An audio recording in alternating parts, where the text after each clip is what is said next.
예, 오늘 이제 사무엘상 5번째 시간이고요. 이제 오늘은 이제 15장에 대해서 같이 배우도록 하겠습니다. 우리가 지난 시간에 이제 13장부터 해서 이제 14장까지 배웠는데 사무엘이 세 단계에 거쳐서 하향세를 한다고 그랬죠. 그래서 13장에서는 어떠한 문제로 사무엘이 하나님 앞에 이제 버려지게 되죠? 13장에서 사무엘을 기다리지 않고 블레셋 군대의 위험 때문에 본인이 제사를 드리잖아요. 그렇죠? 그것 때문에 이제 사울이 버려지게 되는 첫 번째 원인이 있었고, 그 다음에 하향세의 두 번째 모습은 뭐였죠? 블레셋 군인들의 위협 속에서 자신이 나가서 전쟁을 했어야 되는데 누가 대신 나가죠?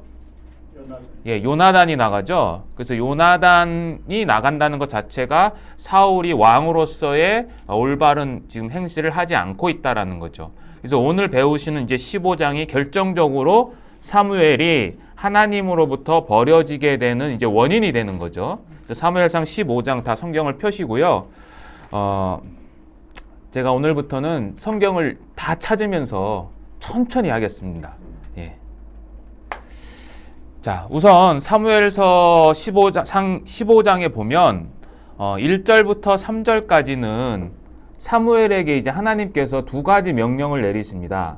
자, 여기 읽어볼게요. 제가 1절, 사무엘이 사울에게 이르되 여호와께서 나를 보내어 왕에게 기름을 부어 그의 백성 이스라엘 위에 왕으로 삼으셨은즉 이제 왕은 여호와의 말씀을 들으소서. 2절은 여러분들이 한번 읽어봐 주세요. 만군의 여호와께서 이같이 말씀하시기를 아말렉이 이스라엘을 행한 일 곧 애굽에서 나올 때에 길에서 대적한 일로 내가 그들을 벌하노니 3절은 제가 읽겠습니다. 지금 가서 아말렉을 쳐서 그들의 모든 소유를 남기지 말고 진멸하되 남녀와 소아와 젖먹는 아이와 우양과 낙타와 나귀를 죽이라 하셨나 하니. 자, 여기 보시면 사울에게 두 가지 명령이 내려요. 1절에 보시면 왕은 여호와의 말씀을 어떻게 하래요? 들으소서. 그렇죠? 여호와의 말씀을 들으소서. 그리고 두 번째 명령은 뭐냐면 3절입니다. 지금 가서 아말렉을 쳐서 그들의 모든 소유를 진멸하라. 그러니까 사울에게 내려진 명령이 두 가지예요. 첫 번째는 여호와의 말씀을 들으라는 거예요. 여기 앞에 보세요. 자, 첫 번째, 여호와의 말씀을 들어라 이렇게 되어 있는데 히브리어 원어는 어떻게 되어 있냐면 여호와의 말씀의 소리를 들어라 그랬어요. 소리를. 그러니까 레콜이라는 이 단어를 넣는데 이 문법상 여호와의 말씀을 들어라 이렇게 해도 되는데 지금 이 사무엘서는 소리라는 단어를 일부러 넣었어요. 왜 이 소리라는 단어를 넣느냐? 나중에 보면 사울이 이 여호와의 소리 대신에 짐승의 소리와 백성의 소리를 듣거든요. 그래서 그거랑 대조시키기 위해서 이 소리라는 단어를 썼어요. 그래서 15장에는 이 콜이라고 하는 이 히브리어 단어가 총 7번 나와요. 7번. 자, 지금 14절, 지금 우리가 이제 1절은 읽었으니까 14절 보세요. 14절, 15장 14절 제가 읽겠습니다. 사무엘이 이르되 그러면 내 귀에 들려오는 이 양의 뭐요? 소리와 내게 들리는 소의 소리는 이렇게 돼 있죠? 같은 히브리어 콜이에요. 그 다음에 19절. 19절 한번 여러분들 읽어보세요. 여호와의 소리를 청종하지 아니하니. 예, 거기서도 여호와의 목소리라고 되어 있지만 히브리어로는 콜, 여호와의 소리를 청종하지 아니하고. 그 다음에 20절 보겠습니다. 사울이 사무엘에게 이르되 나는 실로 여호와의 목소리를 청종했다. 거기도 똑같은 단어예요. 소리라는 단어. 그리고 22절 사무엘이 이르되 여호와께서 번제와 다른 제사를 그의 목소리를 청종하는 것을 좋아하심 같이 좋아하시겠나이까. 거기서도 이 목소리가 소리. 그리고 24절 사울이 사무엘에게 이르되 내가 범죄하였나이다. 내가 여호와의 명령과 당신의 말씀을 어긴 것은 내가 백성을 두려워하여 그들의 뭘 들었어요? 말을 들었다고 되어 있는데 이게 히브리어로는 소리.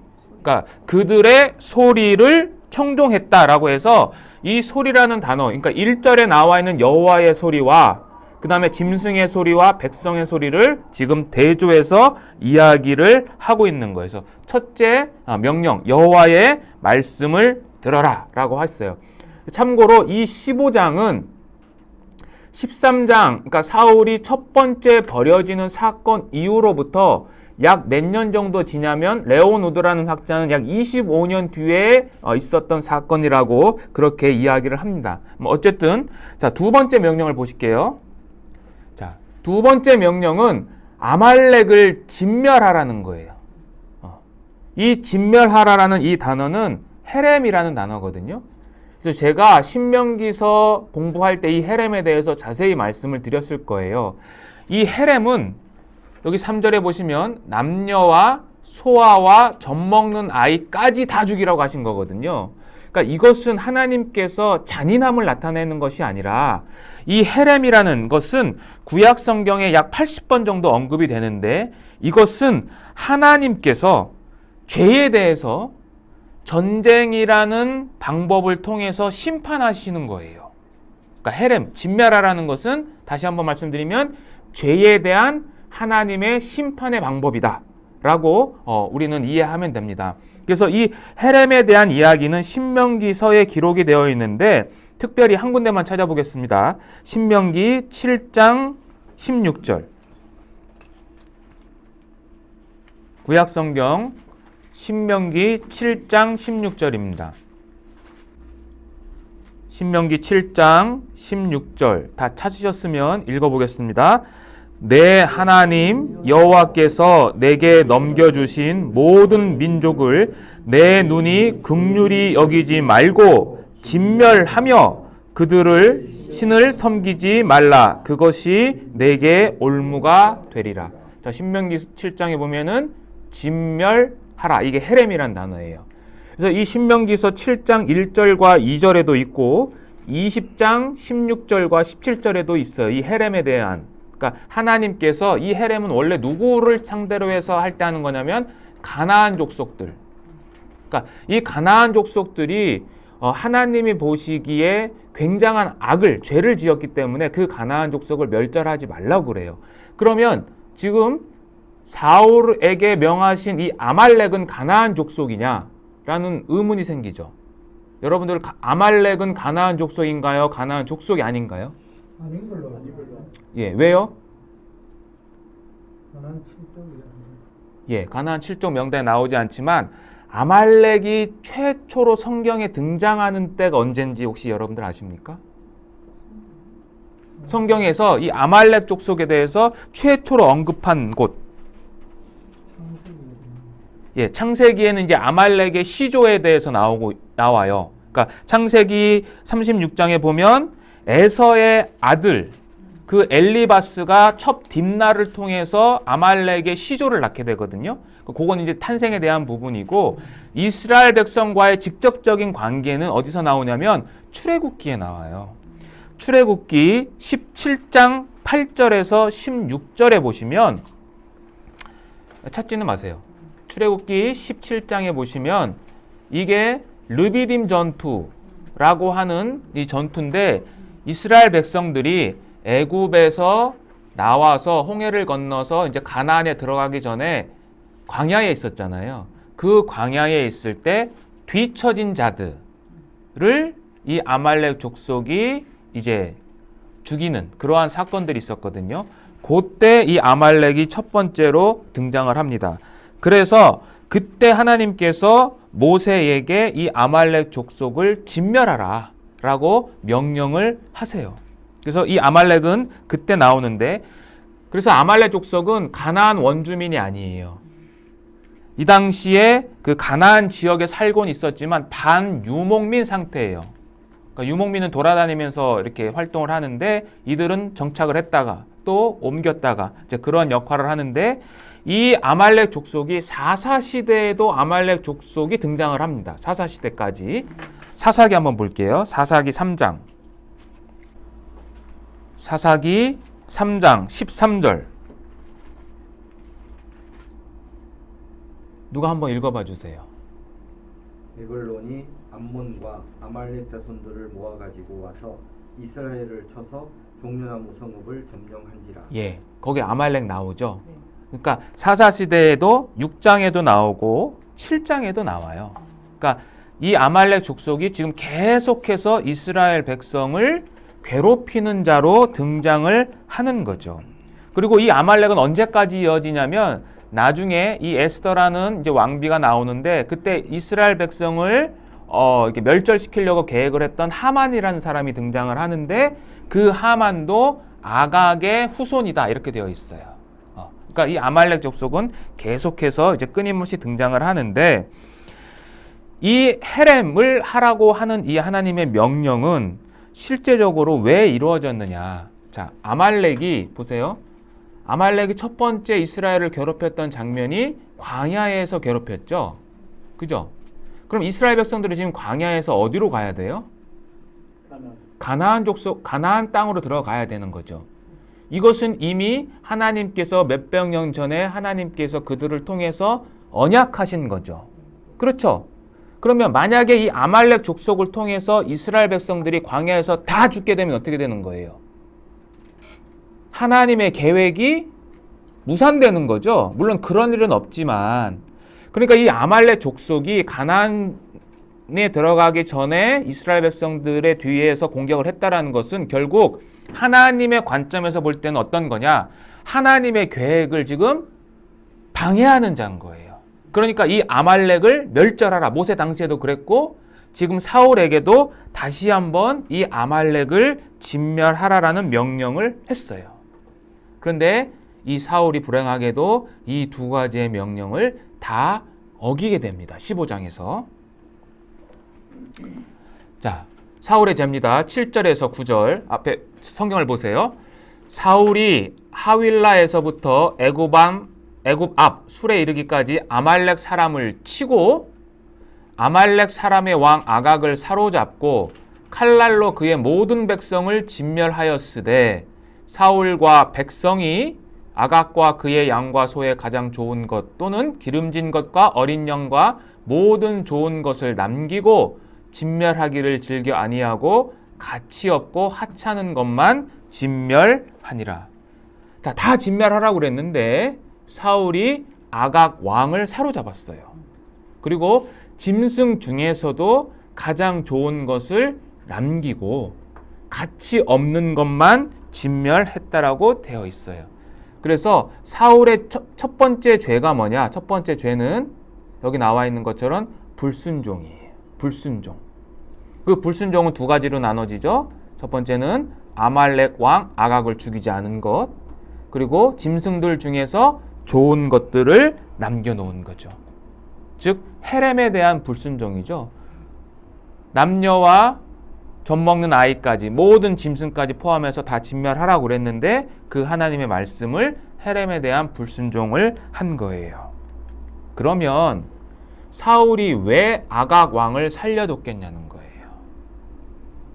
그 대답은 민수기에 기록되어 있습니다. 민수기 한번 가볼게요. 민수기 24장입니다. 7절입니다. 24장 7절 제가 읽어보겠습니다. 그의 왕이 아각보다 높으니 그의 나라가 흥왕하리로다. 이게 뭐냐면 발람 선지자가 지금 예언을 하는 건데 나중에 이스라엘 왕이 등장을 하는데 그 이스라엘 왕이 아각보다도 위대해질 것이라는 예언을 한 거예요. 그러니까 사울은 이 아각 왕을 사로잡으면서 마치 시각적으로 승전 기념물을 지금 보여주는 거예요. 즉 발람이 예언한 그 위대한 왕이 누구라고? 바로 나라고. 그래서 이 사울이 아각 왕을 살려둔 이유라고 볼 수 있는 거죠. 어쨌든 이 첫 번째는 불순종이었어요. 아각 왕을 살려놨어요. 두 번째 불순종은 뭐냐면 기념비를 세운 거예요. 자, 12절 읽겠습니다. 다시 사무엘상 15장 돌아가셔가지고요. 15장 12절에 보면 제가 읽겠습니다. 사무엘이 사울을 만나려고 아침에 일찍이 일어났더니 어떤 사람이 사무엘에게 말하여 이르되 사울이 갈멜에 이르러 같이 읽어볼게요. 자기를 위하여 기념비를 세우고 발길을 돌려 길갈로 내려갔다 하는지라. 두 번째는 기념비를 세운 거예요. 기념비. 이 기념비는 또 왜 세웠느냐? 이거는 모세를 흉내내는 거예요. 아까 우리가 그 출애굽기 17장에서 이제 르비딤에서 전쟁에 대한 이야기를 배웠잖아요. 얘기를 들었잖아요. 그때 모세가 전쟁에서 승리를 한 이후에 모세가 어떻게 하냐면 제단을 쌓습니다.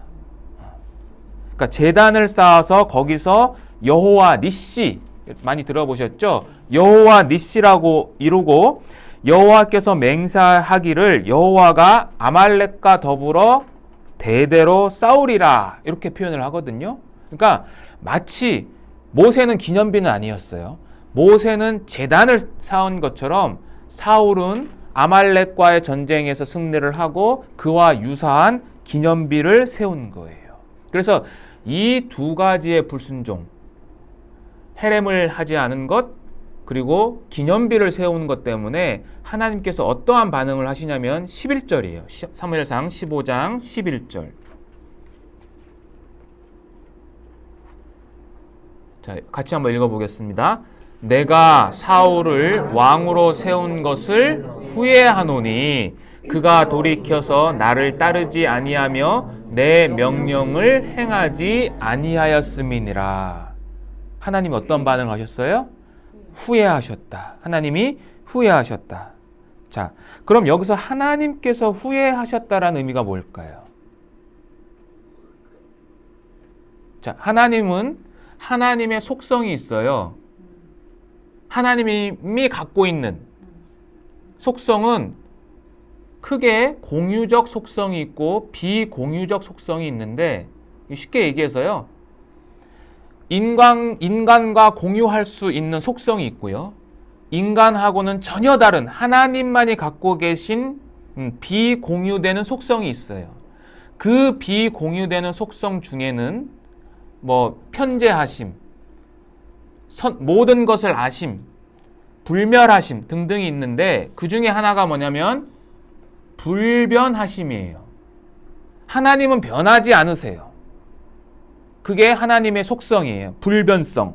그래서 이 불변성이라는 것은 하나님은 인간의 변화에 반응은 하시지만 하나님의 원래 뜻하신 계획과 목적과 더 나아가서 그 능력과 본성은 변하지 않는다라는 거예요. 제 말 이해되시나요? 네. 그래서 여러 군데에서 하나님은 불변하신다라고 성경은 이야기를 하고 있어요. 한 군데만 찾아볼게요. 시편입니다. 구약성경 시편 33편 11절.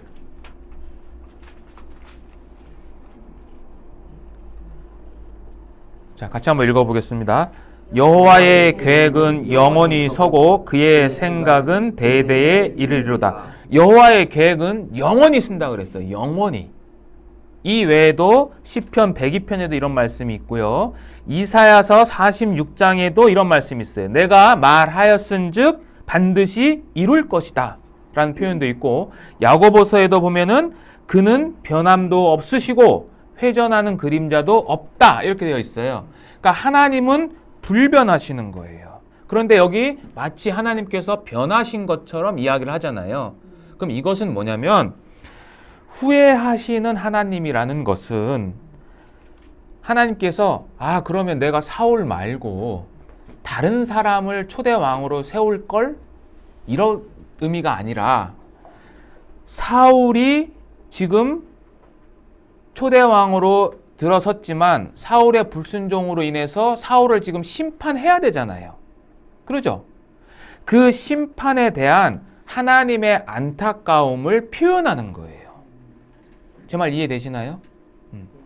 그리고 사울의 죄, 하나님은 죄를 볼 수 없잖아요. 그죠? 죄에 대해서 반드시 심판하셔야 되는 거잖아요. 사울이 지은 죄에 대해서 하나님께서 거룩한 진노를 표현하는 또 하나의 방법이에요. 그래서 이것을 조금 어려운 말로 신인 동형론적 표현이다, 이런 말을 해요. 하나님이 인간의 언어로 이해할 수 있게끔 표현하는 거, 이거를 신인 동형론적 표현인데 바로 후회하셨다라는 것이 바로 그러한 의미예요. 그러니까 하나님 변하시지 않는 분이라는 거예요. 자, 그러면 하나님이 변하시지 않는다는 것은 길거리 동상처럼 아무런 감정이 없느냐? 그렇지는 않아요. 하나님은 감정이 있으세요. 슬픔도 있으시고 기쁨도 있으시고 우리를 사랑하시고 우리를 불쌍히 여기세요. 예수님도 마찬가지시거든요. 한 가지 제가 질문을 드릴게요. 예수님께서도 인간의 육신을 입고 오셨기 때문에 인간과 동일한 감정을 느끼시는데 성경에 예수님께서 우시기도 하시고 애통해 하시기도 하시고 슬퍼하시기도 하시고 하는데 표현하지 않는, 인간의 감정을 표현하지 않는 것이 딱 하나 있어요. 그게 뭐냐면 예수님께서는 웃으셨다는 표현이 없어요. 자, 어쨌든 그래서 이 하나님께서는 불변하시지 않지만 하나님께서는 우리 죄에 대해서 안타까움을 여기신다라고 하는 거예요. 그럼 조금 더 나아가서 이 불변성이 왜 중요하냐? 우리의 구원과 있어서 왜 중요할까요? 이 불변성이? 자, 하나님께서 우리를 구원하실 때 영원히 구원하셨다고 되어 있죠. 그렇죠? 영원한 속죄를 했다고 그랬잖아요. 근데 만일 하나님께서 불변하시지 않는 가변하시는 하나님이시라면 어제까지는 너를 용서했다고 했다가 내일 널 용서하지 않겠다라고 할 수 있겠어요? 없겠어요? 있죠. 그래서 이 불변성은 우리의 구원과 직결되는 문제예요. 그러니까 내가 예수로 말미암아 너희를 선택했으니 너희는 영원히 멸망치 않는다. 하나님께서 한번 선언하신 것은 변하지 않는다는 거예요. 그래서 우리가 이 세상을 살아갈 때 죄를 지음에도 불구하고 천국에 갈 수 있다라는 확신을 얻는 것이 나에게 있는 것이 아니라 하나님의 속성 때문에 우리가 그것을 믿음으로 이해하고 바라보는 것뿐인 거예요. 그러니까 구원은 처음부터 끝까지 하나님이 시작하시고 하나님이 이끌어 가시고 하나님께서 완성시키시는 거예요. 우리 인간이 하는 건 아무것도 없어요. 우리가 지난주 배운 것처럼 우리의 반응조차도, 우리의 믿음조차도 하나님께서 우리에게 주시는 것뿐인 거예요. 자, 이렇게 하나님께서 이제 후회를 하시니까 하나님이 이제 사무엘을 통해서 질문을 합니다. 왜 그렇게 했느냐? 그리고 그거에 대해서 사무엘이 답변을 하는 내용이 이제 13절부터 21절까지 쭉 이어집니다. 자, 13절 제가 읽어보겠습니다. 사무엘이 사울에게 이른즉 사울이 그에게 이르되, 사무엘상 15장이요. 13절. 원하건대 당신은 여호와께 복을 받으소서. 내가 여호와의 명령을 행한나이다. 14절 여러분들 한번 읽어봐 주세요. 사무엘이 이르되 그러면 내 귀에 들려오는 이 양의 소리와 내게 들리는 소의 소리는 어찌됨이니까 하니라. 15절 제가 읽겠습니다. 사울이 이르되 그것은 무리가 아말렉 사람에게서 끌어온 것인데 백성이 당신의 하나님 여호와께 제사하려 하여 양들과 소들 중에서 가장 좋은 것을 남김이요 그 외의 것은 우리가 진멸하였나이다 하는지라. 첫 번째 질문과 답변이에요. 두 번째는 17절부터 19절이에요. 17절 제가 읽겠습니다. 사무엘이 이르되 왕이 스스로 작게 여길 그때에 이스라엘 지파의 머리가 되지 아니하셨나이까. 여호와께서 왕에게 기름을 부어 이스라엘 왕을 삼으시고, 18절 제가 읽겠습니다. 또 여호와께서 왕을 길로 보내시며 이르시기를 가서 죄인 아말렉 사람을 진멸하되 다 없어지기까지 치라 하셨거늘. 19절 여러분들 읽어봐 주세요. 어찌하여 왕이 여호와의 목소리를 청종하지 아니하고 탈취하게만 급하여 여호와께서 악하게 여기시는 일을 행하였나이까. 예, 이게 두 번째 질문과 답변이에요. 자, 세 번째는 20절입니다. 제가 읽겠습니다. 사울이 사무엘에게 이르되 나는 실로 여호와의 목소리를 청종하여 여호와께서 보내신 길로 가서 아말렉 왕 아각을 끌어왔고 아말렉 사람들을 진멸하였으나 21절 여러분들 읽어봐 주세요. 사무엘이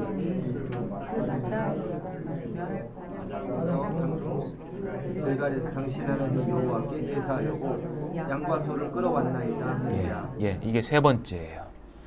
특히 17절에서 이 19절은 사무엘이 사울을 향해서 세 가지 고소를 하는 거예요. 첫 번째는 뭐냐면 17절이에요.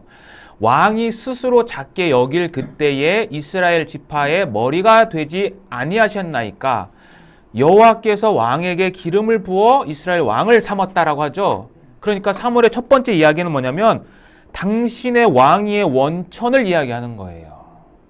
당신이 뛰어나서 왕을 삼은 게 아니고요. 하나님께서 당신을 기름 부어서 왕으로 세운 겁니다. 당신은 아무것도 아닙니다. 이걸 먼저 얘기하는 거예요. 두 번째는 진멸하라라는 위임을 상기시키는 거예요.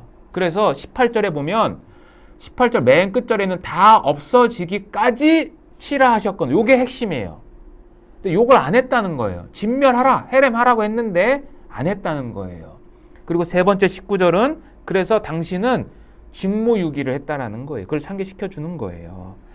자, 이걸 제가 이렇게 다시 적어봤습니다. 앞에 보세요. 자, 사울은 뭐라고 그랬냐면 내가 여호와의 명령을 행했습니다라고 그래요. 그랬더니 사무엘이 그러면 내 귀에 들리는 이 짐승의 소리는 어떻게 된 거냐고 다시 물어봐요. 그랬더니 사울이 뭐라고 그러냐면 무리가 끌어온 건데 당신의 하나님께 제사 드리기 위해서 남긴 것이라고 얘기해요. 사무엘이 다시 왜 당신은 여호와의 목소리를 청종하지 않고 왜 탈취하는 데에만 급했습니까? 그랬더니 사울이 다시 나는 여호와의 목소리를 청종해서 진멸했는데 백성이 가장 좋은 것으로 당신의 하나님께 제사하려고 끌어온 것입니다 라고 해요. 그래서 이걸 요약을 하면 사울은 뭐라고 그러냐면 이렇게 돼요. 나는 여호와의 명령을 행했습니다. 나는 여호와의 목소리를 청종했습니다. 그리고 나는 진멸했습니다 라고 얘기를 하는 거예요. 그런데 사무엘은 그게 아니라 사울은 어떻게 핑계를 대냐면 백성들이 끌어온 겁니다 라고 하는 거예요. 백성들이. 그리고 그 백성들이 좋은 것을 남겼는데 왜 남겼느냐? 당신의 하나님께 제사 드리기 위해서 남긴 것입니다 라고 해요. 즉 이 말은 뭐예요? 사울은 나는 다 순종했고요. 불순종한 건 누구예요? 백성들. 그리고 백성들이 불순종하는 이유는 최종적인 이유는 뭐예요? 당신의 하나님께 제사하려고요. 사무엘 당신의 하나님께 제사하려고 불순종한 거예요. 그러니까 사울 자신과는 관계가 없다는 것을 굉장히 강조하는 거예요. 근데 성경은 뭐라고 그러냐? 성경은 9절 보세요. 9절. 읽어보겠습니다. 사울과 백성이 아각과 그의 양과 소의 가장 좋은 것 또는 기름진 것과 어린 양과 모든 좋은 것을 남기고 진멸하기를 즐겨 아니하고 가치 없고 하찮은 것은 진멸하니라. 거기 누가 불순종했다고 나와요?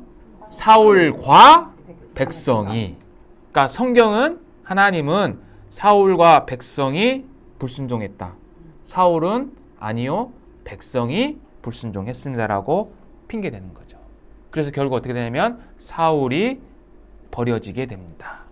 22절 읽겠습니다. 그래서 유명한 말씀이죠. 22절 같이 한번 읽어보겠습니다. 사무엘이 이르되 여호와께서 번제와 다른 제사를 그의 목소리를 청종하는 것을 좋아하심 같이 좋아하시겠나이까? 순종이 제사보다 낫고 듣는 것이 순양의 기름보다 나으니. 순종이 제사보다 낫습니다 라고 이 유명한 말을 사무엘이 하는 거죠. 그래서 결과가 뭐냐? 23절에 이는 거역하는 것은 점치는 죄와 같고 완고한 것은 사신 우상에게 절하는 죄와 같음이라. 왕이 여호와의 말씀을 버렸으므로 같이 읽어볼게요. 여호와께서도 왕을 버려 왕이 되지 못하게 하셨나이다. 그래서 사울의 두 가지 죄명이 뭐냐면 거역한 거예요. 거역한 거. 근데 거역하는 것은 점치는 것과 똑같습니다 라고 이야기를 하는 거고, 두 번 당신은 완고했습니다. 이 완고했다라는 것은 이제 우상 숭배를 했다라는 거죠. 헛된 드라빔이라는 의미를 갖고 있는데 우상 숭배했다는 거예요. 결국 이것은 하나로 포함하면 여호와의 말씀을 버렸다는 거예요. 이게 사울의 버려짐의 원인인 거죠. 여호와의 말씀을 버림. 그리고 결과는 뭐냐면 사울은 왕국을 잃어버린 거예요. 그래서 왕에게서 떼어서 왕보다 나은 왕의 이웃에게 이미 주셨다라고 이야기를 하는 거죠.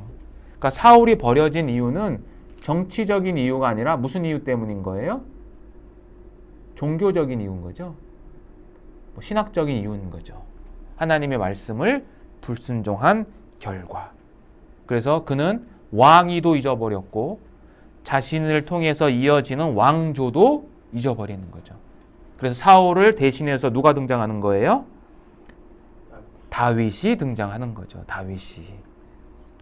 자, 이렇게 당신은 이러한 결과를 맺게 됩니다. 그랬더니 사울이 이제 고백을 합니다. 24절 보겠습니다. 사무엘상 15장 24절. 사울이 사무엘에게 이르되 내가 범죄하였나이다 라고 이야기를 합니다. 그리고 25절에 청하노니 지금 내 죄를 사하고 나와 함께 돌아가서 나로 하여금 여호와께 경배하게 하소서라고 이야기를 합니다. 자, 요것만 보면 사울이 마치 자신의 죄를 회개하는 것처럼 보여요. 그런데 이것은 진정한 회개가 아니에요. 그걸 어떻게 알 수 있느냐? 30절에 그 이유가 있어요. 30절 같이 읽어보겠습니다. 사울이 이르되 내가 범죄하였을지라도 이제 청하옵나니 내 백성의 장로들 앞과 이스라엘 앞에서 나를 높이사 나와 함께 돌아가서 내가 당신의 하나님 여호와께 경배하게 하소서 하더라. 그러니까 지금 사울이 요구하는 것은 뭐냐면 나를 백성 앞에서 높여달라는 거예요. 내가 이렇게 불순종했지만 내가 이 백성의 왕이기 때문에 창피함을 당하고 싶지 않다라는 거예요. 그리고 그 창피함을 당하지 않게 하기 위해서 제사, 예배, 경배하게 해달라는 거예요. 그래서 사울의 범죄의 군원은 뭐냐면 백성을 두려워해서 그들의 말을 청종한 거예요.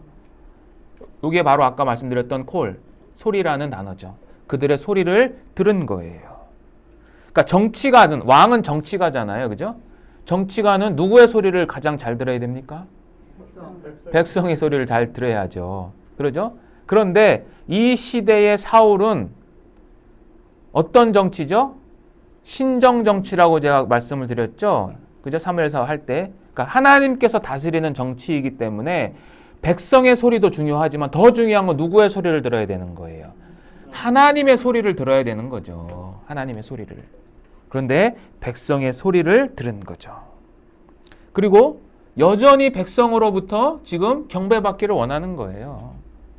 자기는 지금 하나님 앞에 버려짐을 당했는데 이러한 자백은 온전한 회개가 아니에요. 그러니까 우리 구원받은 사람도 마찬가지인 거예요. 이렇게 할 수 있어요. 근데 그것은 옳지 않아요. 이것은 마치 출애굽기에서 바로가 모세를 통해서 10가지 재앙을 입을 때마다 자기가 범죄했다라고 이야기하거든요. 그러면서도 끝까지 이스라엘 백성들을 놓아줘요? 안 놓아줘요? 안 놓아줘요. 그러니까 바로하고 똑같은 거예요. 불순종하는 거예요, 이것은. 이렇게 고백을 하지만 결국 하나님은 사울을 버리시고 사울도 떠납니다. 34절, 35절, 34절 제가 읽어보겠습니다. 이에 사무엘은 라마로 가고, 라마는 자기 고향이에요. 사울은 사울 기브와 자기의 집으로 올라가니라. 각각 헤어졌어요. 35절 같이 읽어보겠습니다. 사무엘이 죽는 날까지 사울을 다시 가서 보지 아니하였으니 이는 그가 사울을 위하여 슬퍼함이었고 여호와께서는 사울을 이스라엘 왕으로 삼으신 것을 후회하셨다. 똑같은 아까 말씀드렸던 그 표현이 또 나오는 거예요. 자, 여기 보면 다시는 사울이 안 만나요. 사무엘이 사울을. 그런데 그가 이유가 뭐냐? 사울을 위해서 슬퍼했다라고 해요. 이 슬퍼했다라는 이 히브리어는 히트아벨이라는 이 단어를 썼는데 이 단어는 창세기에서 죽은 자를 애도할 때 사용되는 단어예요. 이 단어가. 그 외에도 죄에 대한 애도 또는 심판에 대한 애도를 뜻할 때 이 단어를 쓰는데 가장 많이 사용되는 예는 죽은 자를 애도할 때 이 단어를 써요. 그러니까 이것은 마치 사무엘이 사울을 어떻게 여긴 거예요? 죽은 자처럼 여긴 거예요. 그래서 신약의 표현에 의하면 살았으나 죽은 자예요. 이미 사울은 이때 왕위가 끝났어요. 그러나 계속해서 왕은 이어지거든요. 다윗이 등극할 때까지. 그러나 하나님 편에서 봤을 때는 이 자는 죽은 자예요. 우리도 그럴 수 있다라는 거죠. 우리가 구원을 받았지만 죄를 지으면 우리 성도들끼리는 살아있는 것처럼 보이지만 하나님이 보실 때는 죽은 자예요. 하나님과의 교제가 끊어진 자. 자, 그래서 사울이 여호와께 버려진 원인이 뭐냐? 세 가지예요. 사울이 여호와께 버려진 원인. 첫 번째는 이거예요. 첫 번째 뭐예요? 자신의 지위에 대한 망각 때문이에요. 1절이 바로 그거라고 그랬죠. 왕이 당신이 뛰어나서 왕을 삼은 게 아니라 당신이 가장 작은 자였을 때 하나님께서 당신을 기름 부어서 왕을 세웠습니다. 이것을 잊어버린 거예요. 그러니까 자기는 아무것도 아닌 자가 왕이 됐으면 진멸하라고 하는 하나님의 헤렘을 어떻게 했어야 되는 거예요? 순종했어야 되는 거죠. 그죠? 근데 그 지위를 망각했어요. 자, 두 번째는 이거예요. 자신을 높이고자 하는 교만함 때문이었어요. 이 교만함의 상징이 뭘로 나타났어요? 기념비. 기념비로 나타났어요. 그리고 자신을 백성들 앞에서 높이기 위해 예배를 청해요. 예배는 원래 누구한테 드리는 거예요? 하나님의 영광을 위해서 드리는 건데 그 영광을 가로채는 거예요. 내가 그 예배를 통해서 백성들로부터 영광을 받는 거예요. 교만해요. 세 번째는 이거예요. 여호와와 관계성이 끊어진 신앙 때문이에요. 이것은 어떻게 할 수 있느냐? 사울이 사무엘에게 두 번이나 그러죠. 당신의 하나님. 뭐라고 해야 돼요? 나의 하나님. 그렇죠. 나의 하나님이라고 해야 되는데 당신의 하나님이라는 표현을 써서 하나님과 관계가 끊어졌다고 해요. 그리고 성경을 다시 30절 읽어보시면 내 백성의 장로들이란 표현을 써요. 그러니까 내 백성. 그러니까 내 백성과 당신의 하나님은 관계가 없는 거예요. 그래서 사울이 여호와께 버려진 원인은 바로 이거예요. 그래서 이 사무엘상 15장을 통해서 우리에게 주는 교훈이 여러 개가 많지만 성도와 교회도 오늘날 이 말씀을 기울여야 할 이유가 있죠. 왜냐하면 성도들은 세상의 가치와 기준이 아니라 여호와의 소리를 들어야 되는 거예요. 그죠? 여호와의 소리. 그러니까 여호와께서 사울을 자신의 대리자로 세우신 것처럼 우리를 세우신 거예요. 이 땅에. 따라서 우리는 그의 소리에 청종해야 되는 거예요. 그리고 그분이 원하시는 길을 가야 되는 거예요. 아말렉을 진멸하라는 길로 보냈어요. 그럼 우리는 그 길로 가는 거예요. 만일 우리가 사울처럼 여호와의 소리를 버리고 또 자신의 지위를 망각하고 교만하게 된다면 우리도 하나님으로부터 버림받는 거예요. 더 이상 우리를 통해서 하나님의 역사가 일어나지 않아요. 따라서 우리는 사무엘이 사울에게 한 말을 기억하셔야 돼서 제2의 사울이 되어서는 안 돼요. 그 말씀이 뭐냐면 이거예요. 이제 여호와의 말씀을 들으소서.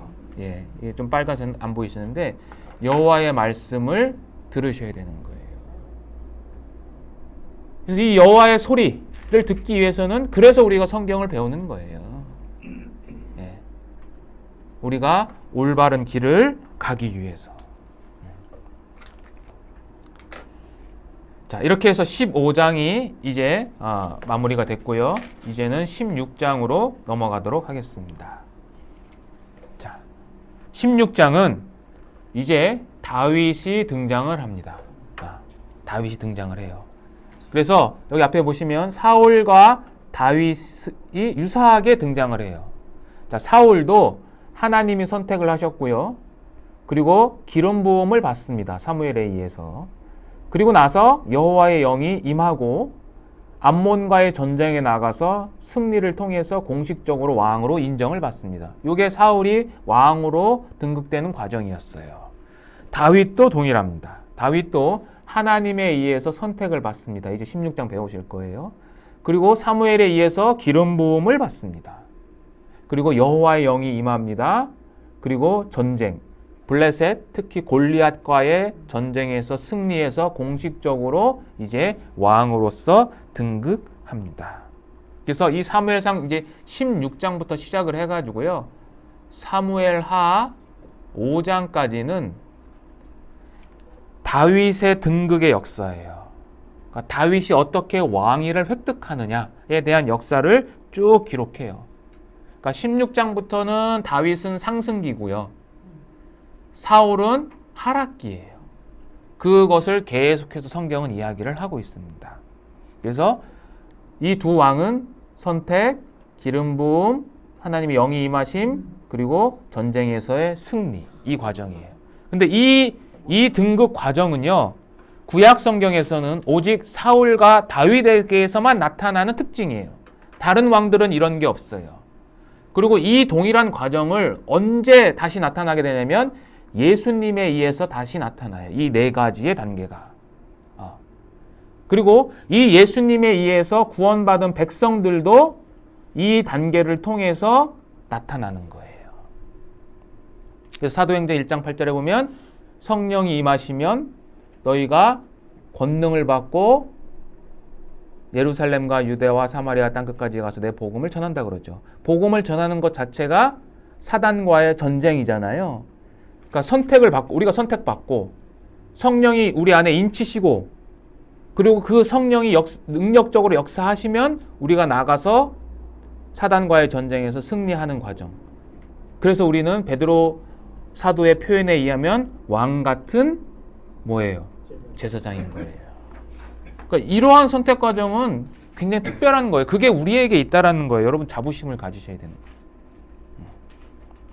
자, 다윗의 등극 과정은 세 가지의 에피소드를 통해서 이제 나타납니다. 16장은 소년 목동으로서 등장을 해요. 무명의 목동에게 기름 부음으로써 이제 왕으로서 등극하는 나오고요. 두 번째는 음악 치료사로 나와요. 사울을 이제 음악으로 심리 치료하는 건데, 그래서 사울의 구원자로 등장을 합니다. 그리고 17장에서는 무명의 전사로 등장을 해서 사울과 백성의 구원자로 등장을 하는 거예요. 그래서 이 소년 목동, 양치기 소년은 나중에 이스라엘의 목자로 세우심을 받아요. 사무엘하 5장 가보세요. 1절, 2절 같이 한번 읽어보겠습니다. 이스라엘 모든 지파가 헤브론에 이르러 다윗에게 나와 이르되 보소서 우리는 왕의 한 권륙이니이다. 전에 곧 사울이 우리의 왕이 되었을 때에도 이스라엘을 거느려 출입하게 하신 분은 왕이시었고 여호와께서도 왕에게 말씀하시기를 네가 내 백성 이스라엘의 목자가 되며 내가 이스라엘의 주권자가 되리라 하셨나이다 하니라. 다윗이 뭐가 됐어요? 이스라엘의 뭐가 됐어요? 목자가 된 거잖아요. 그러니까 제가 3상 16장부터 3하 5장까지가 다윗의 등극, 왕위 출입사라고 그랬잖아요. 그러니까 소년 목동, 무명의 소년 목동에서 시작했던 그 다윗이 나중에는 이스라엘의 목자가 되는 과정을 보여주는 거예요. 이 성경이. 자, 여호와께 선택받는 다윗입니다. 16장 1절입니다. 앞에 보시겠어요? 여호와께서 사무엘에게 이르시되 너는 뿔에 기름을 채워 가지고 가라. 내가 너를 베들레헴 사람 이새에게로 보내리니 이는 내가 그 아들 중에서 한 왕을 보았습니다. 라고 해요. 자, 여호와께 선택을 받는데 다윗의 선택은 하나님의 계획이었어요. 자, 여기 보면 내가 한 왕을 보았다라고 이렇게 표현을 하는데 이 보았다라는 히브리어는 기쁨으로 본다라는 의미를 갖고 있어요. 기쁨으로 본다. 그래서 특히 종종 특별한 선택의 행위를 할 때 요 보았다라는 단어를 씁니다. 그래서 이 개역 한글에는 예선했다. 그리고 킹제임스 성경에는 마련했다.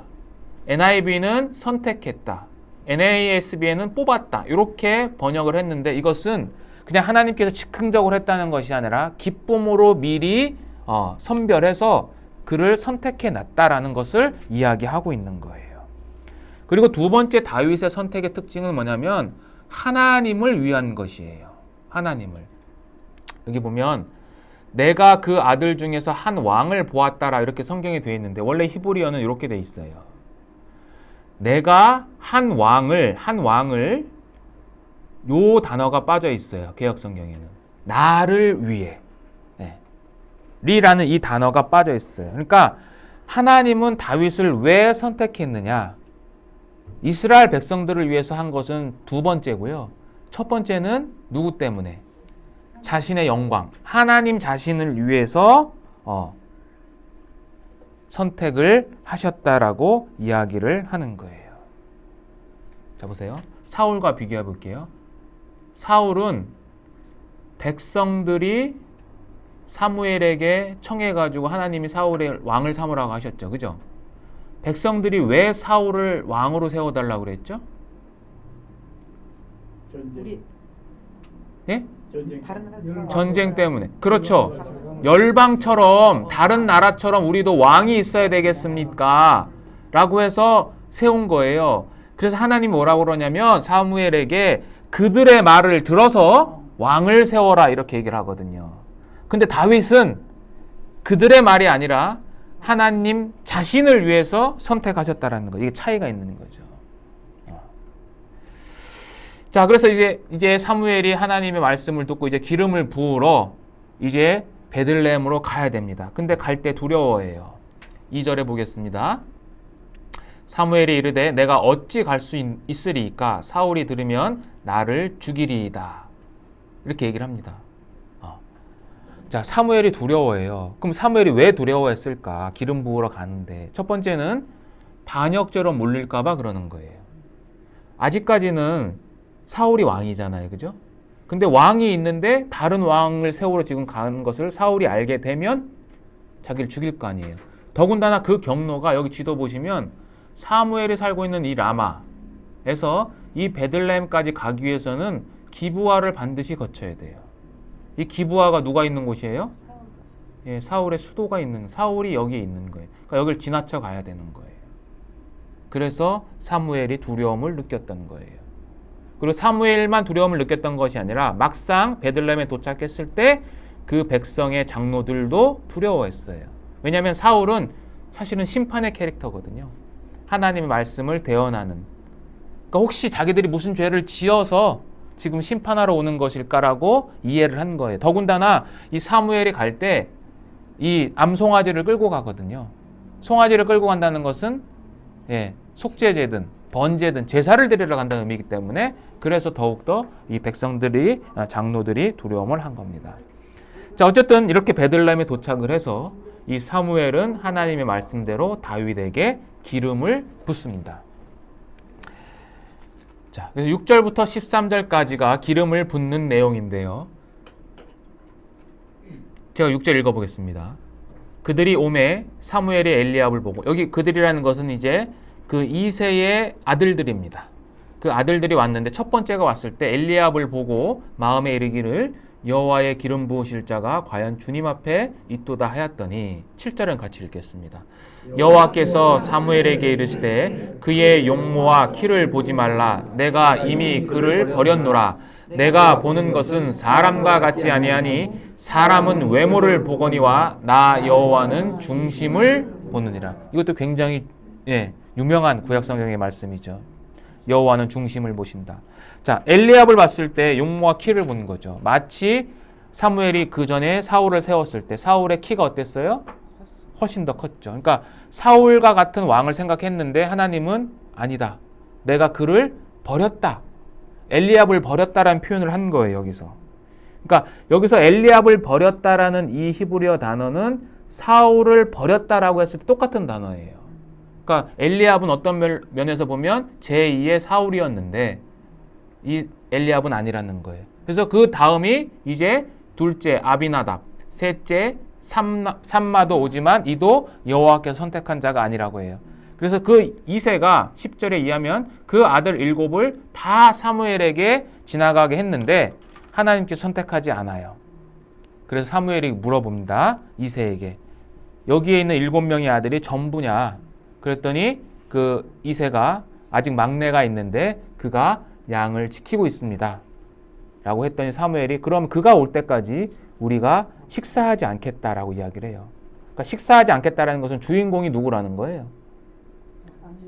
우리가 식사 차려놓고 중요한 손님 오면 식사할 수 있어요? 없어요? 안 오면 못하죠. 그러니까 다윗이 지금 중요하다는 거예요. 사무엘은. 그래서 이제 다윗이 옵니다. 다윗이 오니까 13절에 같이 읽어보겠습니다. 사무엘이 기름불병을 가져다가 그의 형제 중에서 그에게 부었더니 이날 이후로 다윗이 여호와의 영에게 크게 감동했다라고 한 거죠. 그래서 이렇게 하나님은 외모와 용모가 아니라 하나님 마음에 합한 사람, 그러니까 중심이 하나님께 있는 사람, 그 사람 다윗을 선택을 합니다. 그래서 기름 부음을 받습니다. 자, 다윗은 몇 번째 아들이었습니까? 8번째 아들이에요. 자, 성경의 7은 어떤 수예요? 완전수죠? 완전수. 7째 날 창조하시고 안식하셨어요. 완전수예요. 그러니까 완전수에서 벗어나 있죠. 그래서 이것은 첫 번째는 소외자라는 의미를 갖고 있어요. 마치 지금 막내가 다른 7명의 아들은 전부 다 어디에 있어요? 지금 기름 부음을 받을 때 아버지 집에 있었죠. 근데 막내가 지금 양을 치고 있었어요. 이때 다윗의 나이가 몇 살이냐? 학자들은 15살에서 17살 사이라고 이야기를 해요. 그러니까 그 어린 나이에 지금 양을 치고 있는 거예요. 그러나 하나님 편에서는 8은 새로운 시작이에요. 이것은 어떻게 알 수 있느냐? 이스라엘 백성들이 할례를 받는데 할례는 하나님과의 언약을 상징한다고 그랬죠. 할례를 언제 받아요? 태어나서 8일째 되는 해. 그러니까 새로운 백성이 된다라는 의미예요.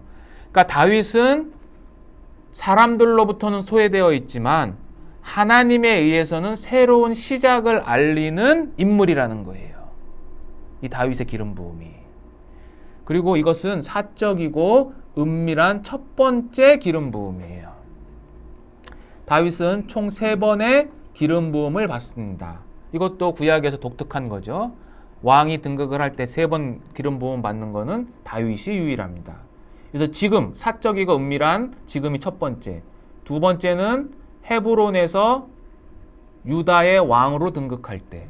그리고 세 번째는 남쪽과 북쪽을 전부 통일해서 이스라엘의 왕이 됐을 때 기름을 또 한 번 받습니다. 그러니까 3번의 기름을 받고.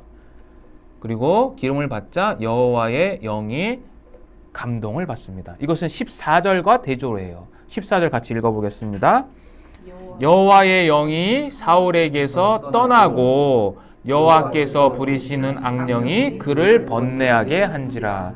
그러니까 13절에서는 여호와의 영이 다윗에게 임하고 14절에서는 여호와의 영이 사울에게 여호와의 영이 떠나고 임함과 떠남 대조시키는 거죠. 그래서 이제 사울에게서 하나님의 영이 떠났다라는 것은 더 이상 왕으로서의 사역이 끝났다라는 것을 이제 의미를 합니다.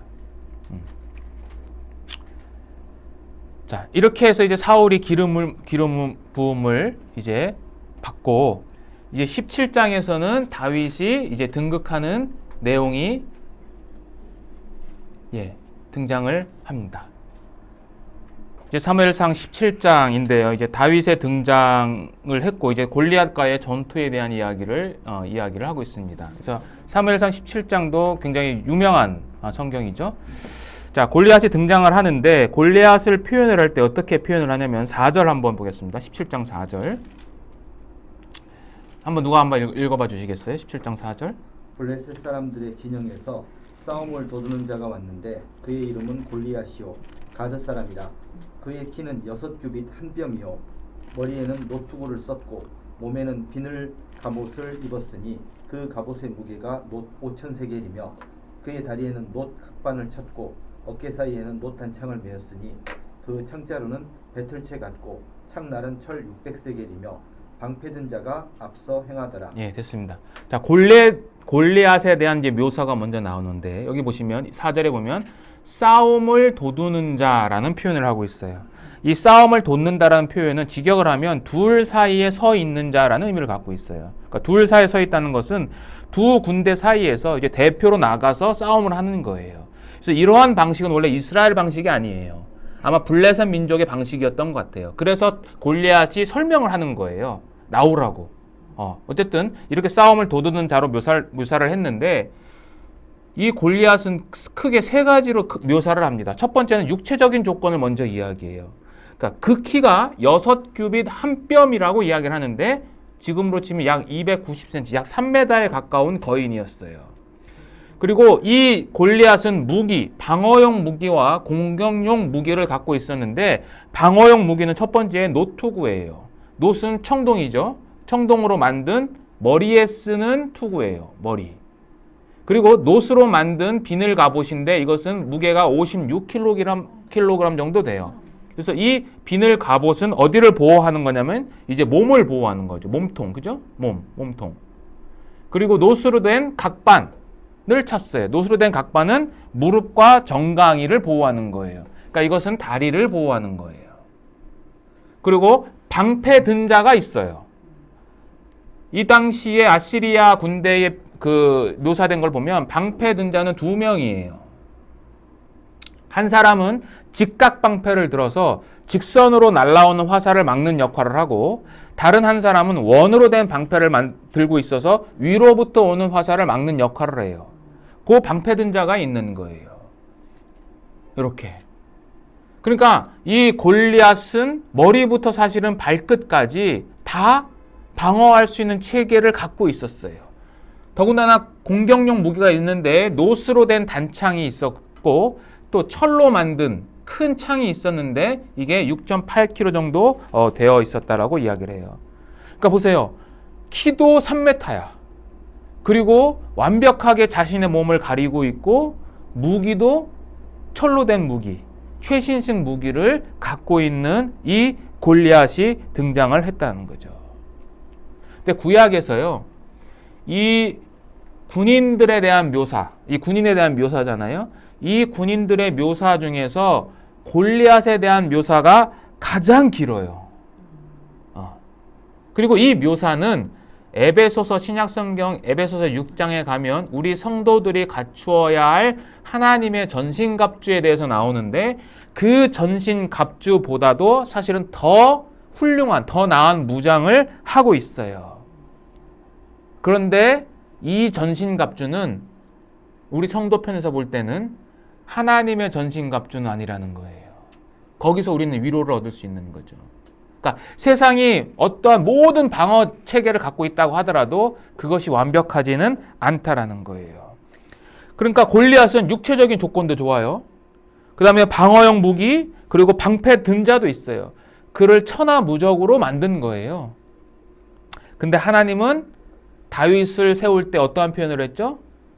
내가 외모를 본다, 안 본다? 안 본다. 하나님은 골리앗의 외모를 안 보시는 거예요. 그리고 다윗도 골리앗의 외모를 안 본 거예요. 그래서 승리하는 거예요. 자, 이게 지도인데요. 요게 엘라 골짜기가 이렇게 있고요. 양편에 이스라엘 진영과 이제 블레셋 진영이 있었던 겁니다. 그래서 이 블레셋 진영에서 골리앗이 나와서 40일을 조석으로 나타냈다고 했어요. 그러니까 40일 동안 대치 상태를 갖고 있었고 그 사이에 이스라엘 진영은 그 누구도 나가서 골리앗과 맞짱 뜰 사람이 없었다는 거죠. 자, 골리앗이 모욕을 합니다. 8절 보겠습니다. 8절 그가 서서 이스라엘 군대를 향하여 외쳐 이르되 너희가 어찌하여 나와서 전열을 버렸느냐? 같이 읽어보겠습니다. 나는 블레셋 사람이 아니며 너희는 사울의 신복이 아니냐? 너희는 한 사람을 택하여 내게로 내려보내라. 자, 9절은 제가 읽겠습니다. 그가 나와 싸워서 나를 죽이면 우리가 너희의 종이 되겠고 만일 내가 이겨 그를 죽이면 같이 읽어보겠습니다. 너희가 우리의 종이 되어 우리를 섬길 것이니라. 10절은 제가 읽겠습니다. 그 블레셋 사람이 또 이르되 내가 오늘 이스라엘 군대를 모욕하였으니 사람을 보내어 나와 더불어 싸우게 하라 한지라. 자, 이 골리앗의 모욕은요, 종과 섬김의 모티브예요. 나는 블레셋 사람이 아니냐라고 이렇게 질문을 던지잖아요. 이게 NEB라는 New English Bible에는 어떻게 번역을 했냐면 나는 최고의 블레셋 전사이다. 나는 블레셋의 챔피언이다. 이렇게 얘기를 하는 거예요. 그리고 너희는 누구라고? 너희는 사울의 신복이 아니냐 그랬지만 이 신복이라는 단어는 히브리어로 종이에요. 그러니까 나는 챔피언이고 너희는 뭐라고요? 종이고. 그러니까 챔피언과 전사와 최고의 전사와 종과의 싸움이에요. 이게. 이러한 의미를 담고 있어요. 그러니까 이스라엘의 군대를 지금 계속해서 모욕하고 있는데도 불구하고 이스라엘 진영에서는 아무도 지금 나가지 않고 있는 상황인 거예요. 그때 이제 다윗이 등장을 하는 거예요. 자, 다윗이 등장을 하는데 다윗이 왜 전쟁터로 가게 되냐? 17절에 18절에 보면 아버지가 이제 다윗에게 심부름을 보냅니다. 형들이 전쟁터에 나가 있는데 그 형들이 잘 있는지 그리고 그 형들에게 줄 음식을 가져다 주고 그 형들의 안부를 살피고 오라고 명령을 합니다. 근데 그 전쟁터에 갔을 때 골리앗의 모욕과 그를 죽이는 자에게 주는 사울의 보상을 듣습니다. 23절 읽겠습니다. 그들과 함께 말할 때에 마침 블레셋 사람의 싸움 도두는 가드 사람 골리앗이라 하는 자가 그 전열에서 나와서 전과 같은 말을 하매 다윗이 들으니라. 다윗이 들었어요. 25절 제가 읽겠습니다. 이스라엘 사람들이 이르되 너희가 이 올라온 사람을 보았느냐? 참으로 이스라엘을 모욕하러 왔도다. 그를 죽이는 사람은 왕이 많은 제물로 부하게 하고 그의 딸을 그에게 주고 그 아버지의 집을 이스라엘 중에서 세금을 면제하게 하리라. 그러니까 골리앗이 하는 말을 들었고 다시 이제 그 골리앗을 죽인 자에게 사울이 어떻게 대우를 할 것인가에 대해서 들은 거예요. 사울이 제물을 주고 왕의 사위를 삼고 그 다음에 세금을 면제하겠다는 것은 자유인이다 라고 얘기를 하는 거예요. 왜냐하면 왕은 취하는 자고 모든 것을 빼앗는다라고 그랬죠. 우리 사무엘상 배울 때, 그죠? 근데 그것으로부터 벗어난 자, 완전히 자유를 주겠다라는 거예요. 자, 이런 것을 들었음에도 불구하고 아무도 나서지 않는 거예요. 근데 형들의 안부를 묻기 위해서 갔던 그 다윗이 등장을 하는 거죠. 근데 이러한 모습은요, 사실은 사울하고 좀 비슷합니다. 사울도 왕이 될 때 아버지의 심부름으로 그 잃어버린 나귀를 찾으러 갔다가 사무엘을 만나서 왕으로 등극하잖아요. 다윗도 그런 유사한 구조를 보여주고 있는 거예요. 자, 그래서 다윗이 두 가지 질문을 합니다. 여기 보시면 첫 번째, 골리앗을 죽이는 자에 대한 대우가 뭐냐라고 물어봐요. 그리고 두 번째 질문은 뭐냐면 26절 하반절 보겠습니다. 이 할례 받지 않은, 거기서부터 같이 한번 읽어볼게요. 이 할례 받지 않은 블레셋 사람이 누구이기에 살아계시는 하나님의 군대를 모욕하겠느냐. 두 번째 질문이에요.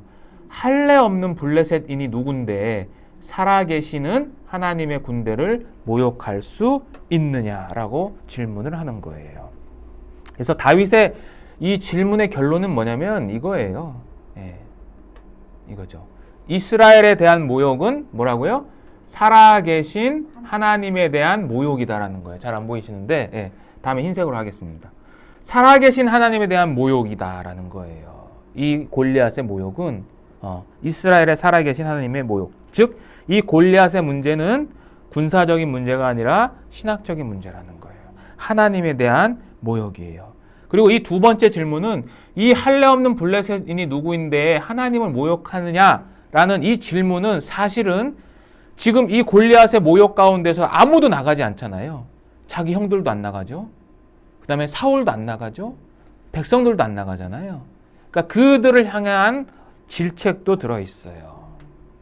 그런데 여기서 다윗이 두 가지 질문을 하잖아요. 그죠? 27절 같이 한번 읽어볼게요.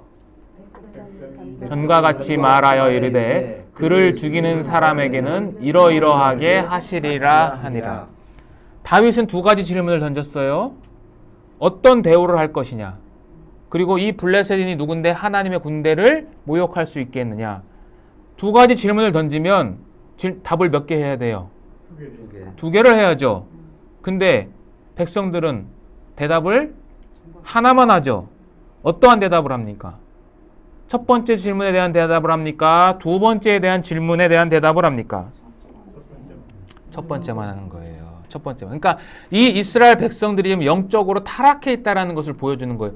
누구도 이 하나님의 모욕에 의로운 분노를 느끼는 자가 한 사람도 없다라는 것을 반증하고 있어요, 이게. 자, 그래서 어쨌든 다윗이 그러한 질문을 하고, 다윗이 이제 소개로, 사울의 부하의 소개로 사울을 만납니다. 31절 보겠습니다. 어떤 사람이 다윗이 한 말을 듣고 그것을 사울에게 전하였으므로 사울이 다윗을 부른지라. 이제 내가 싸우겠다 하거든요. 자, 32절 보세요. 다윗이 사울에게 말하되, 그 후반절에 가면 주의 종이 가서 저 블레셋 사람과 싸우리이다. 자, 사울과 만나서 사울에게 이야기합니다. 내가 저 블레셋 사람과 싸우겠습니다. 그러면서 34절에서 37절까지 자기가 싸울 수 있는 이유에 대해서 경험담을 이야기하는 거예요. 34절 제가 읽겠습니다. 주의 종이 아버지의 양을 지킬 때에 사자나 곰이 와서 양떼에서 새끼를 물어가면, 35절 여러분들 읽어주세요. 내가 따라가서 그것을 치고 그 입에서 새끼를 건져내었고 그것이 일어나 나를 해하고자 하면 내가 그 수염을 잡고 그것을 쳐 죽였나이다. 주의 종이 사자와 곰도 쳤은즉 살아계시는 하나님의 군대를 모욕한 이 할례받지 않은 블레셋 사람이 이리이까 그가 그 짐승의 하나와 같이 되리이다. 37절 읽어봐 주세요. 또 다윗이 이르되 여호와께서 나를 사자의 발톱과 곰의 발톱에서 건져내셨은즉 나를 이 블레셋 사람의 손에서도 건져내시리이다. 네. 자, 사울이 다윗에게 이르되 됐습니다. 37절까지 됐습니다. 자, 여기 보시면 다윗이 답변을 하는데 두 가지 핵심 키워드가 있어요. 첫째는 뭐냐면 살아계신 하나님이에요. 살아계신 하나님. 36절에 있죠. 살아계시는 하나님.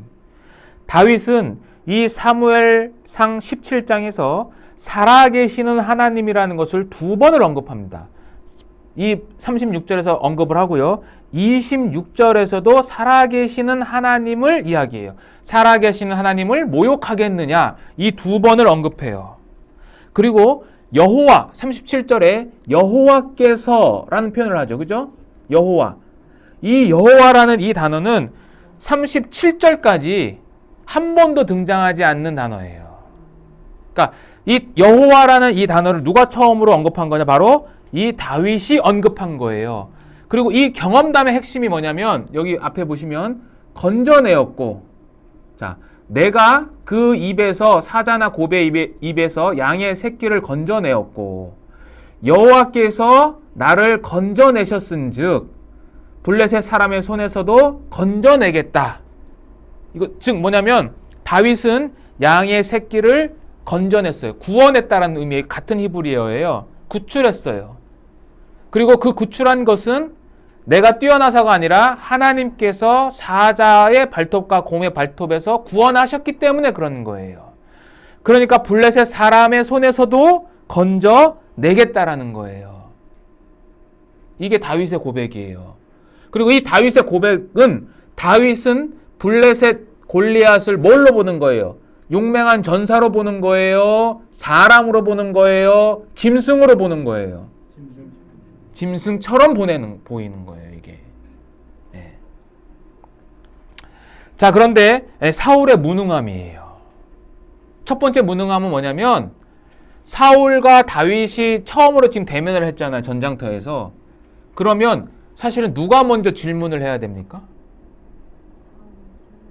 네가 어떻게 왔느냐라고 사실 왕이 먼저 질문을 해야 되는데 성경에 의하면 다윗이 먼저 얘기를 하고 사울에게요. 그리고 사울을 안심시켜요. 내가 블레셋 사람과 나가서 싸우겠습니다. 그러니까 구원의 메시지를 사울이 아니라 다윗이 던진 거예요. 그게 첫 번째 사울의 무능함이에요. 자기가 나가야 되잖아요. 키가 2m 90cm예요. 이스라엘 백성 중에서 가장 큰 자가 누구예요? 사울이에요. 그리고 방패와 창을 누가 들었어요? 사울만 들었어요. 사울이 나가야 되는 거예요. 근데 사울이 안 나가요. 그래서 사울의 무능함은 다윗을 전쟁터로 보내는 거예요. 더군다나 다윗은 군인도 아니에요.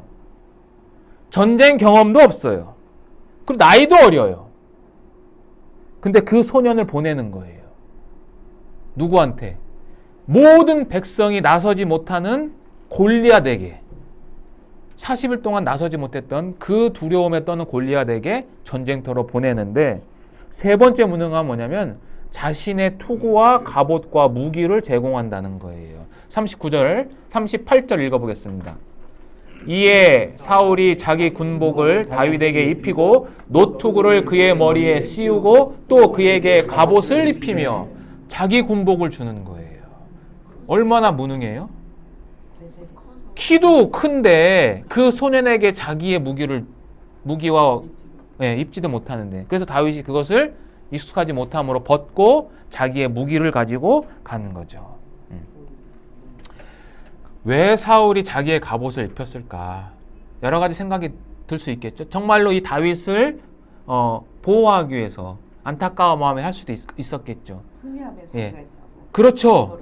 맞아요. 그런 의미도 있어요. 사울의 갑옷을 입고 승리하면 백성들이 사울의 승리로 생각할 수 있는 거예요. 그래서 이 투구와 갑옷은 그래서 입힌 건데, 영적으로는 사울은 자신도 모르게 왕의 투구와 갑옷을 차기 왕에게 입힌 꼴이 된 거예요. 자기 스스로. 네. 그리고 이 투구와 갑옷은 사실은 다른 나라들처럼 왕을 세워달라는 이스라엘 백성들의 모습을 여실없이 보여줘요. 왜?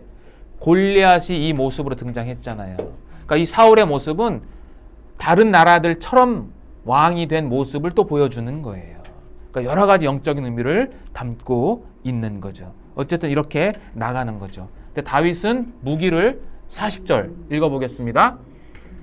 40절, 손에 막대기를 가지고 시내에서 매끄러운 돌 5을 골라서 자기 목자의 제구 곧 주머니에 넣고 손에 물매를 가지고 블레셋 사람에게로 나아가니라.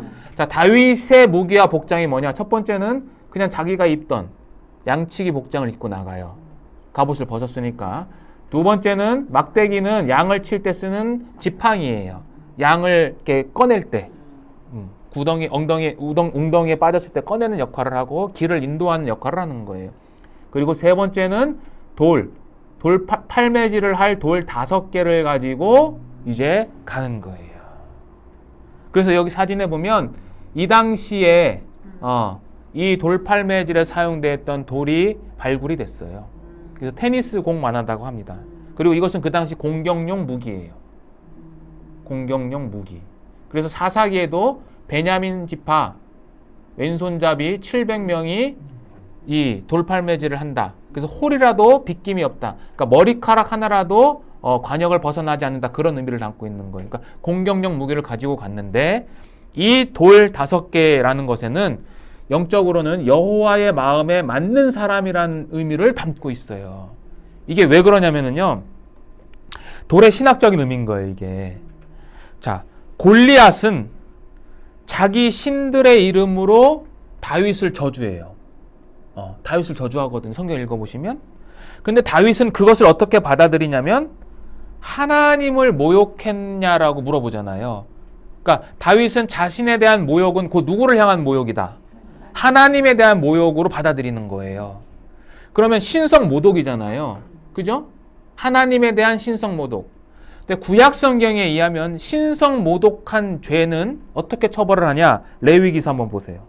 구약성경 레위기 24장 16절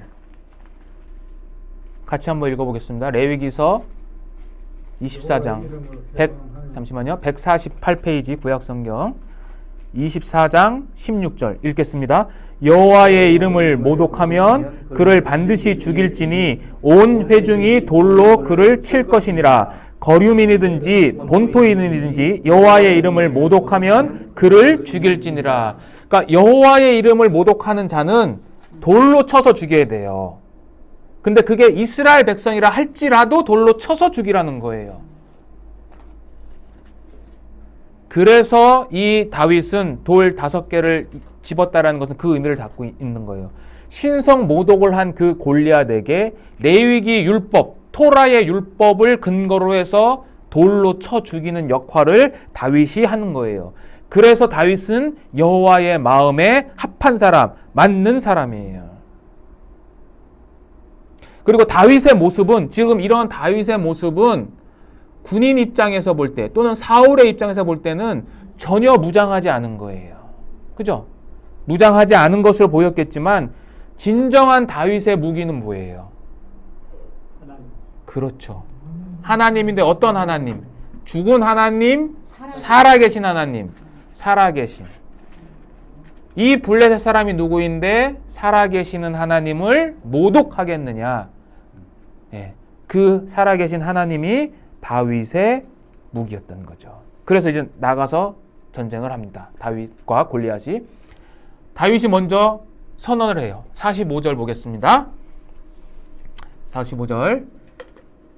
다윗이 블레셋 사람에게 이르되 너는 칼과 창과 단창으로 내게 나아오거니와 나는 만군의 여호와의 이름 곧 네가 모욕하는 이스라엘 군대의 하나님의 이름으로 내게 나아가노라. 46절 여러분들 읽어봐 주세요.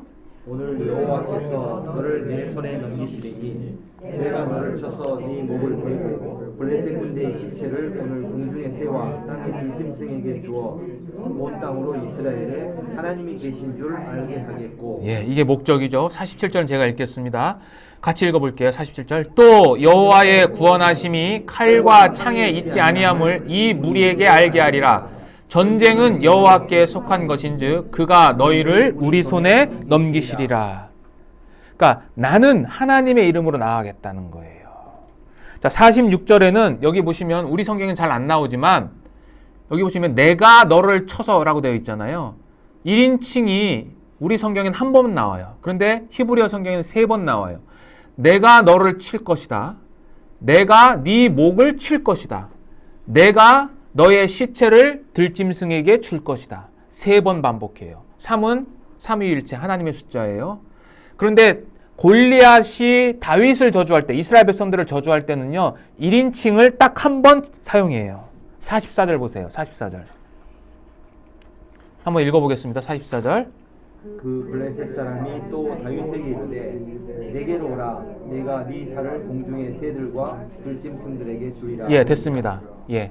여기서는 골리앗은 딱 한 번. 그런데 다윗은 3번을 사용해서 똑같이 골리앗은 다윗의 시체를 짐승으로 주겠다라고 했는데 다윗은 한 발짝 더 나아가서 골리앗 너뿐만 아니라 블레셋 모든 사람의 시체를 짐승에게 주겠다라고 이야기를 하는 거예요.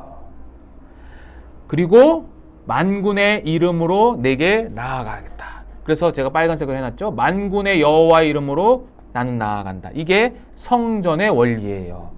거룩한 전쟁의 원리. 우리는 하나님의 이름으로 나아가는 거예요. 그러면 다윗이 이렇게 만군의 이름으로 나아가는 성전을 나아갈 수 있었던 원리가 2가지가 있어요. 첫 번째는 뭘까요? 한번 생각해 보세요. 첫 번째. 자, 어린 목동이 지금 이 전쟁터에 와서 골리앗으로부터 모욕을 듣고 있어요.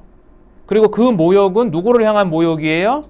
하나님에 대한 모욕이죠. 그러니까 첫 번째 이 다윗이 했던 것은 뭐냐면 이거예요.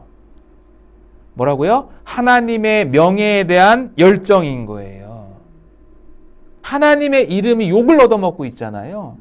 이 열정 때문에 성전에 나아가는 거예요. 이 열정은 바울에게도 보였어요. 바울이 사도행전 17장에 아테네에 갔을 때 아레오바고에 가서 전도를 하죠. 그때 성경 이러한 표현을 씁니다.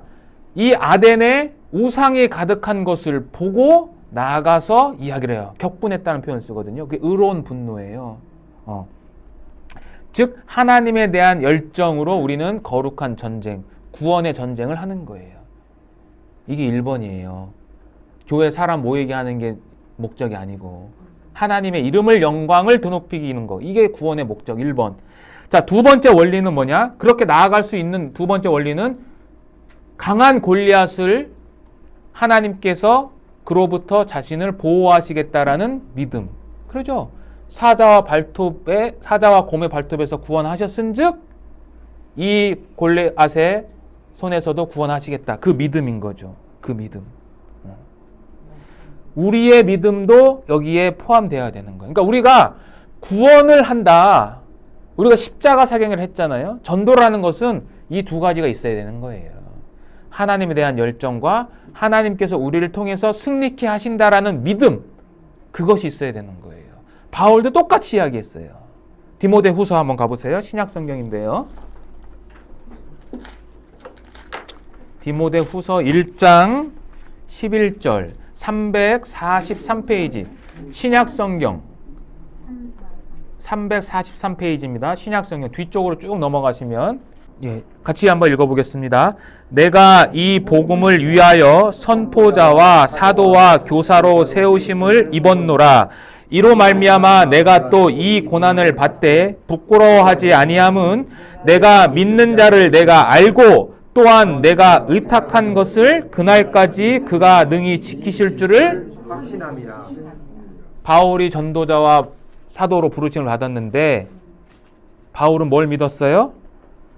내가 그를 압니다. 내가 하나님을 압니다. 그리고 그 하나님께 내가 의탁한 것을 그가 능히 지키실 것을 압니다. 이것은 사도 바울의 경험을 통해서 나오는 간증이죠. 그러니까 우리가 믿음을 발휘한다는 것은요, 그냥 머릿속에서 믿음을 발휘한다는 것은 그건 다 가짜예요. 내가 전적으로 하나님을 믿는 믿음에 내 몸을 던져서 그것을 경험해야 그 경험이 내 것이 진정으로 되는 거고, 그 믿음이 쌓이고 쌓여서 우리가 하나님에 대한 신뢰와 믿음이 점점 강해지는 거예요. 근데 그것도 안 하면서 내가 마치 믿음이 인 것처럼 얘기하는 것은요, 다 가짜예요. 그래서 다윗은 하나님에 대한 열정, 그리고 자신을 보호하는 그 믿음 때문에 나아가는 거죠. 만군의 여호와의 이름으로 나아간다. 구약에 기록된 기념비적인 선언문이에요. 만군의 여호와의 이름으로 나간다. 그리고 하나님께서 다윗을 통해 이러한 일을 하시는 이유는 뭐라고요? 이스라엘 백성의 구원의 초점이 아니라 하나님 자신의 영광을 위해서, 이스라엘 백성들에게 하나님이 계시다는 것을 보여주기 위해서, 즉 온 땅이 이스라엘의 하나님을 발견케 하기 위해서. 십자가 사경의 때도 왜 이스라엘 백성들을, 흩어진 백성들을 모았어요? 그들이 잘해서? 아니요. 그들 때문에 여호와의 이름이 모욕을 당했고 그 모욕당한 이름을 내가 아꼈다라고 에스겔 선지자를 통해서 얘기하잖아요. 그러니까 하나님께서 자신의 영광을 위해서 하시는 거예요. 결국 전쟁은 어떻게 돼요? 승리되는 거죠. 48절 보겠습니다. 다시 사무엘상 17장. 17장. 17장 49절 보겠습니다. 49절 같이 한번 읽어볼게요. 손을 주머니에 넣어 돌을 가지고 물매로 던져 블레셋 사람의 이마를 치매 돌이 그의 이마에 박히니 땅에 엎드러지니라. 그 물매를 던져서 정확하게 다윗 그 골리앗의 이마에 박혀서 그 자리에서 즉사해요. 그리고 50절은 제가 읽겠습니다. 다윗이 이같이 물매와 돌로 블레셋 사람을 이기고 그를 쳐 죽였으나 자기 손에는 칼이 없었더라. 51절 여러분들 읽어봐 주세요. 달려가서 블레셋 사람을 밟고 그의 칼을 그 칼집에서 빼내어 그 칼로 그를 죽이고 그의 머리를 베니 블레셋 사람들이 자기 용사의 죽음을 보고 도망하는지라. 예, 자 보세요. 다윗은 자기 칼이 없어요. 그래서 죽은 골리앗에게 달려가서 그의 머리를 밟고 그의 칼을 들어서 그의 머리를 뱄어요. 머리가 잘렸어요. 그리고 나중에 성경을 보시면 그 머리를 들고 이제 돌아와요. 어린 소년이. 자, 그 모습을 한번 상상해 보자고요. 자, 다윗은 지금 여호와를 대신해서 성전을 하는 거예요. 그죠?